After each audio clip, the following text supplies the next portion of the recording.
Room 1406, she called it networking. I found a different heat. I'm an architect by trade, which means I put lines on paper and pretend the world will respect them. Walls keep rain out, doors invite it back in. People are worse than weather. They seep through whatever you think will hold. Mara called it networking. The Lumen has a private tasting tonight, she said while sliding earrings through the kind of holes that make promises. Small brands, boutique spirits, all PR people and art directors. I should show my face. She'd never liked whiskey, and her old black dress suddenly fit like ambition, sleek, obvious, unarguable. "It's at a hotel," I asked, trying to keep my voice cheerful, trying not to be the man who notices the fire exit twice. "The rooftop has a glass pavilion," she said. "Everyone uses it for launches." She spritzed something citrus that made my throat tighten with recognition, the way a song can drag you back to a summer you thought you packed away. I kissed her slow enough to test. She kissed me back in a way that was equal parts yes and hurry. "Don't wait up," she murmured. "I'll Uber home." When the door closed, the apartment felt like a set after the audience left. Technically fine, emotionally vacant. I made myself a sandwich I didn't want and ate it anyway, the way you feed a stubborn animal because you love it. Then I sat at my desk and tried to sketch a stairwell that refused to connect to anything intelligible. At 8, my brother texted a photo from his honeymoon. His new wife asleep on a fairy bench, mouth open, blissed out. Underneath, he wrote, "Find some trouble that doesn't ruin you." I stared at their happiness until it felt like a lamp too close to my face. Then I put on the blazer I save for meetings that require convincing and called the Lumen. "Evening," I told the front desk. "I need to add a late check-in for Ethan Vale. My assistant booked under Miles Vale by accident." I said my brother's name like it was mine, because tonight I wanted the spine he'd always had. No one questioned it. People rarely do if you sound like the sort of person who doesn't get questioned. "Corner deluxe?" the clerk asked. "City view." "Perfect," I said. The Lumen's lobby smelled like expensive soap and second chances. The rooftop elevator hummed up through a tower of light. When the doors opened, the air changed. You could taste money in it. Vanilla, chrome, chilled ambition. The glass pavilion rose like a greenhouse grown up and enrolled at business school. I saw Mara before Mara saw me. She was near the back where the bar formed a bright island. Her laugh reached me intact. It does that, skips over the heads of other people and lands where it intends. She stood in profile with a man whose watch could pay 6 months of rent. He leaned in. She tilted her head just so and touched his sleeve with 2 fingers as if verifying a fabric, which is something PR people do and lovers do and anyone can misinterpret if they're tired enough. I should have walked straight across the room. Instead, I detoured to the side deck, a sliver of night where you can pretend you're elected to be alone. The city clung to the glass and peered in. I took out my phone. I didn't take a picture. "First time spying?" a voice asked, warm and amused. She stood at the edge of the deck like she had just come up for air. Tall, almost careless posture, a red scarf that looked more like punctuation than clothing. Her hair was pinned up in a way that declared it would not stay pinned. She held a water glass with a slice of lime that had surrendered to its fate. "Checking sightlines," I said. "Architect habit." "Sure," she said. "I'm Lena. You look like a man deciding what to do with a truth he already knows." "Ethan," I said without the alias. She raised an eyebrow as if the immediate honesty pleased her. "And you?" "I'm the plus one who wasn't asked to plus," she said, glancing through the glass. "The guy with the watch is my husband. I told him I wasn't in the mood for a room full of people who say synergy without flinching. He said, It won't be like that.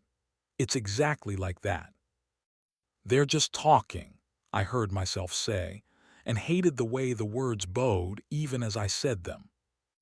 Lena's smile was paper-thin and razor-sharp. "Sweetheart," she said, the word not flirtatious so much as matter-of-fact. "People who are going to behave talk differently than that. They make space for air between their bodies." We watched the air between Mara and the watch shrug and leave the room. "It's not my hobby," Lena said quietly. "I'm not a scene maker. The boy I loved at 19 would have adored scandal, the applause of strangers. But the woman I eventually learned to be, she'd prefer to win smaller, cleaner battles." "Me too," I said, even though I didn't know the terms yet. We stood in a silence that didn't feel like waiting.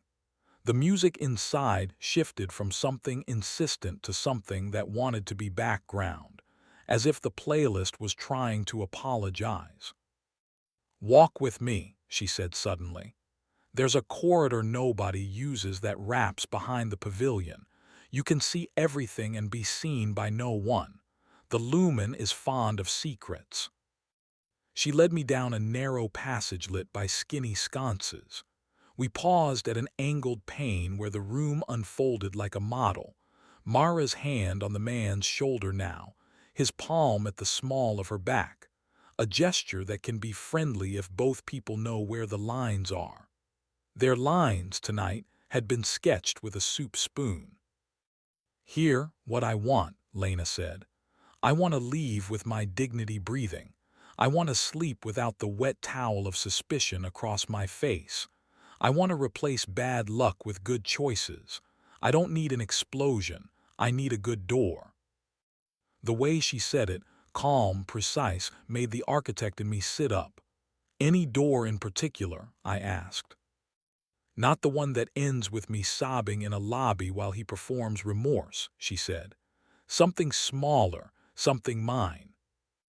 "Come on," I said. I accidentally acquired a small, private door downstairs. Room 1406. It has a view and quiet and no one who needs us to pretend to enjoy their mezcal. Lena looked at me the way one looks at a riddle they could solve or not, and neither would ruin them. "Will there be rules?" she asked. "Yes," I said. "We can't punish ourselves for what we didn't do. We can't punish them by becoming them.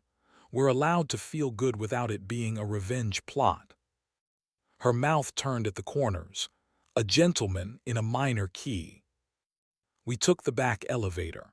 In the mirror, we looked like a pair of wrong answers that made a right one.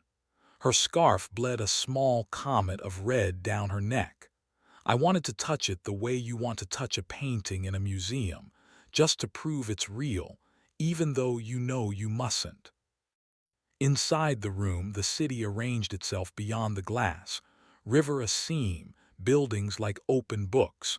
I loosened my tie and immediately felt more like a person and less like a suspect.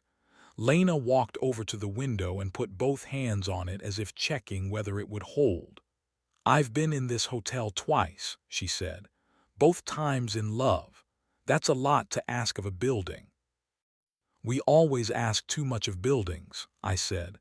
"We ask them to hold what people can't." We sat by the window on two chairs that pretended to be art.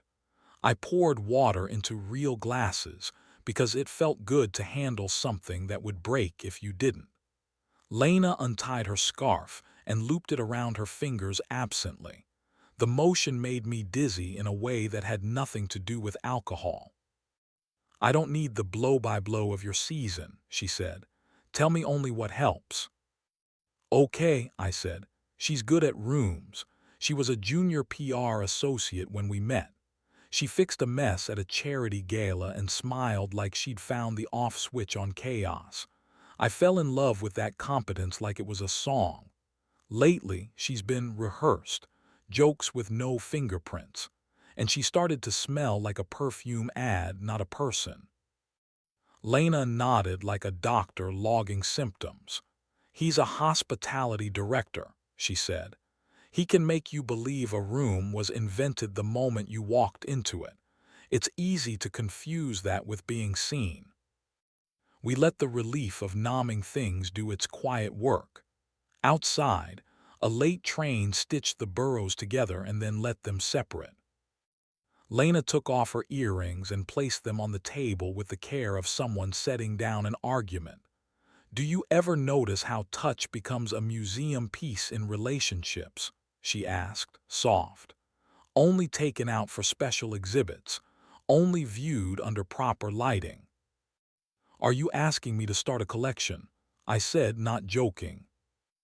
Lena smiled, small and electric. "I'm asking if we can be gentle and brave at the same time." She moved her chair closer to mine, not coy, just declarative, and rested her hand on my forearm. That simple weight rearranged the room.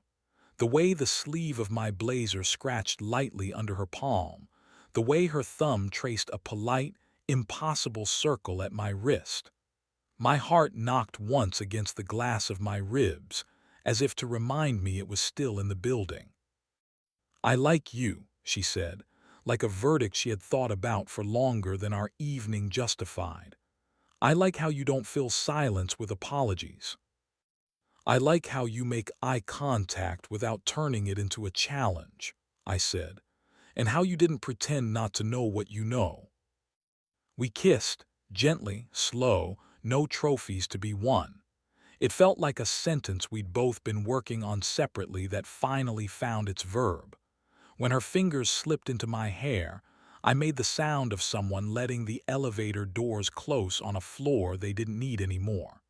We didn't rush the second kiss, or the third. We listed the landmarks of two strangers who had decided not to be strangers. The hinge of a jaw, the inside of a wrist, the sigh that turns into a laugh because it's embarrassing to enjoy something that much and lovely not to hide it. Her dress had a zipper that always catches, she said, turning so I could find it. I didn't pull it down. I pressed my fingers there until the zipper changed its mind and moved a little, enough to let her breathe easier. She exhaled against my throat, and my name landed on my skin like a pledge disguised as a whisper. "Not farther," she said, and the request glowed between us, warm as a lamp. "I like the wanting clean." "Clean wanting," I echoed, as if drawing a threshold on a blueprint. We lay on the bed fully clothed, shoes off, our bodies making a small, stubborn kingdom.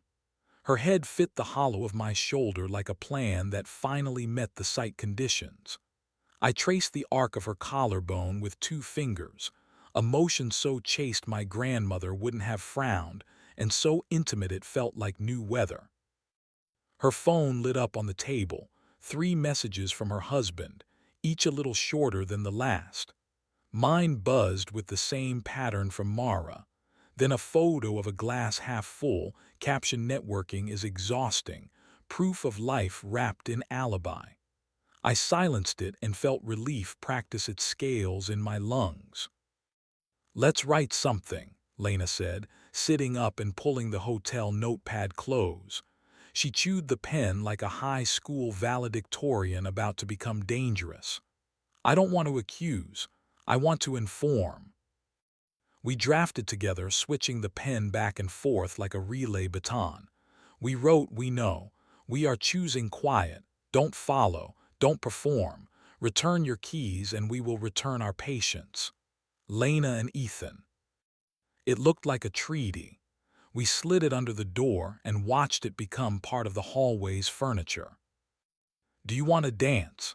she asked, out of nowhere, with the grin of a person who remembers the cure to a small illness. "Always," I said.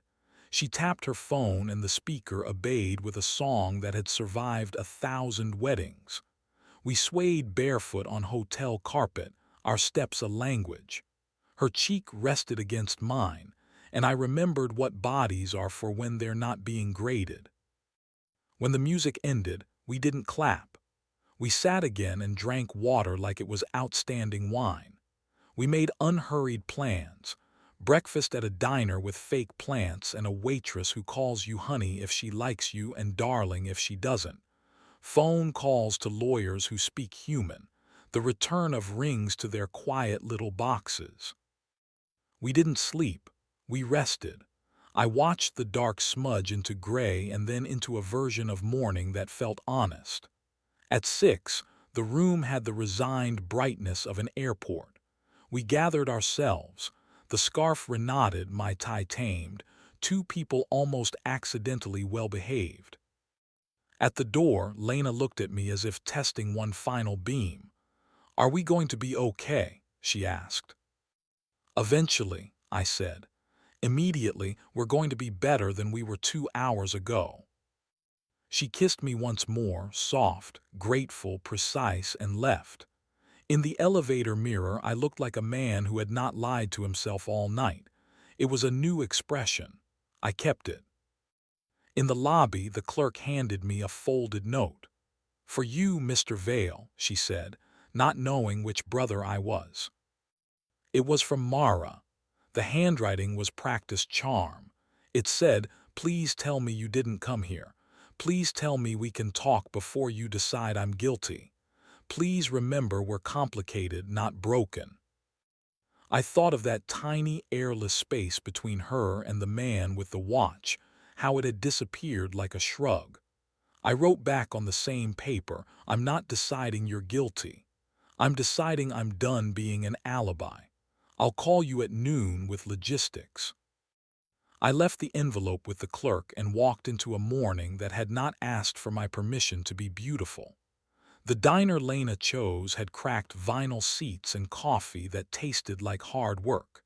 She was waiting in a booth with the menu already open, hair slightly damp, eyes a little red and very alive. "Hey," she said, and the word felt like a spell you only need to say once. We didn't catalog the night. We ordered eggs, over easy, toast buttered within an inch of its life. We agreed to give each other a week to dismantle the rooms we no longer wanted to live in and meet again on a Thursday with clean hands. We were careful with each other's futures. That felt sexier than any headline I could think of. After breakfast, we stood on the sidewalk, two conspirators adjusting to daylight.